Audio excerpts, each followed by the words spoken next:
good morning, DirtFish Rally friends. It's the final day of the Arctic Rally Finland. We only have 2 stages ahead of us this morning, David, but my goodness me, short rally in terms of stage numbers, short rally in terms of times. I'm about to give a rundown of the top 10. I know we got it wrong last week. We got it wrong last night. You're getting old a bit now, Cole. So before I throw to you then, before I throw to David, let's give you a rundown of the top 10 overnight. 8 stages completed here in Rovaniemi. 44 Ks, 28 or so miles still to go. But going into the final morning, here's our top 10 for you. Tanak leads, and it's a very comfortable lead indeed. 24.1 seconds over the chasing, and I'd have to say slightly frustrated, I believe, Kalle Rovanperä. Fabulous final stage of the day yesterday for Thierry Neuville, propels him into 3rd place. Great fight between him and Rovanperä ahead today. He is only 1.8 seconds off Rovanperä's 2nd place. Craig Breen is in 4th. Elfyn Evans is in 5th. That's another battle to watch. 10.1 seconds between Breen and Evans. 6th is a quite remarkable performance so far from Oliver Solberg. Katsuta-san is doing a lovely job in 7th place. Teemu Sunninen in 8th. Gus Greensmith is in 9th. Rounding out our top 10 is a very, very impressive Esa-Pekka Lappi. Now, David, I was going to say, before you quite rightly reminded me to go to the leaderboards, 2 stages to go today. It's the same stage repeated, 44 kilometres. What might we expect? I think it's fair to expect that, you know, we've driven it. It is a very quick stage, isn't it? There is some technical bits in there, but broadly speaking, it's a power stage, quite literally. A power stage, yeah. And talking to Jari-Matti last night, he feels that it's probably going to favour Toyota. And that's what we saw yesterday. That's what we saw yesterday, the quicker stages. Yeah, exactly. He looked at the split times where it was quicker, wider road. The Toyota was generally having the advantage. But does it favour them enough to give Elfyn Evans with that 10-second lead between himself and Breen, and particularly the battle that we're looking at between obviously Kalle and Thierry. You know, does it give them enough, you think? I think from when we had a long chat with Jari-Matti last night, and we both came away from that, and we think there is only really one battle there. Yeah, I think you're right. And listening to what he had to say, what Jari-Matti had to say, you know, we tried to talk up this battle between Elfyn and Elfyn trying to catch Craig. And Jari-Matti really sort of diffused that, didn't he? And said, you know, we need to be sensible here. And definitely he was talking much more in terms of Kalle keeping his position in 2nd rather than Elfyn taking that 4th position. And I think that's probably quite sensible in that, you know, now they've lost Ogier. It's a real sign of maybe Latvia's management. You know, he's not letting them both off the lead. There is, and I have to say this, there's a bit of damage limitation going on this morning. They really can't afford to allow both Rovanperä and Evans off the leash, because if they both have problems out there, it is a complete disaster for Toyota. So there's a strategic decision being made, I believe, and you believe. We've listened back to the recording this morning, and it does look as if clearly it's the right thing to do. Rovanperä is the man that has the lead. He has to fight to maintain the lead over Neuville, obviously. He has to fight to maintain that 2nd place, whereas Evans, and it's let's not do anything silly. It's worth pointing out here, and I just caught myself briefly there, Takamoto-san is not available to score points. Of course not. He's not, you know, it's your top 2 of 3 crews. And you're quite right, you know, it would be an absolute disaster if one or the other, if Kalle or Elfyn went off. And equally, talking to Elfyn as well last night, you know, it's 10 seconds between him and Brini. And I was about to say, you know those conversations where you're sort of saying, it's 10 seconds, and you're about to say, it's nothing.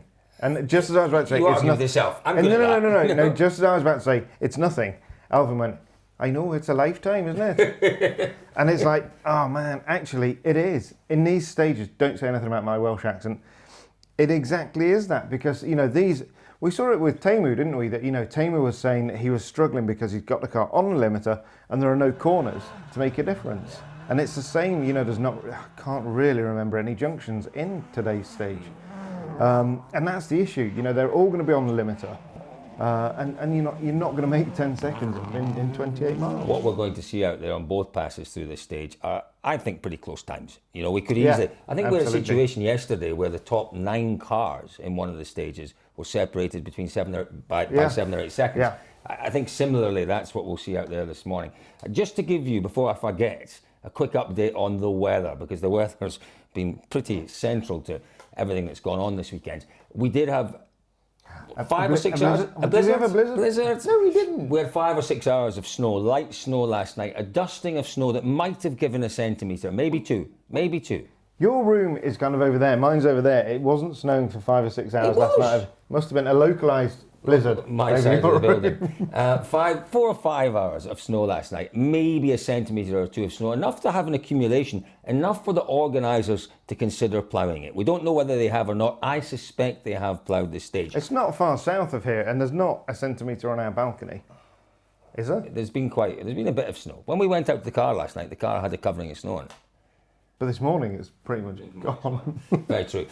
In terms of temperatures overnight, very cold. Well, I say very cold. -5, -6 degrees. It is rising through the day. So, yeah, the first run, it'll still be below freezing. By the time we come back for the power stage, temperature will be just above freezing, around about 1, maybe 2 degrees. Now, what we saw on Friday evening with those above zero temperatures was we did actually see some excessive wear in the surface, didn't we? We saw some proper gravel that got very messy. The surface, more than messy, there was a lot of loose snow in the braking zones and in the corners, and you had to be absolutely precise. That might well not happen today. Why, David? Because they've watered the stage. We think they've watered the stage. We know they have. We were told they have. There's a good base of ice there, so I don't think that'll happen. And really, it won't be until lunchtime that the temperatures come above freezing. But also, it was because on Friday, I can't remember, did they use this stage on... Yeah, they did. Did they use this stage on Arctic Rally? They did. In parts of it, they did. Power stage today is a completely new stage. Oh, the power stage? Oh, I don't know about that. I don't know about... you wrote in your notes. Check your notes. I think they did. I think they did. So, and if they did, then the surface will generally be softer because it was worn. And this was exactly the issue on Friday, wasn't it? It was. It had been used.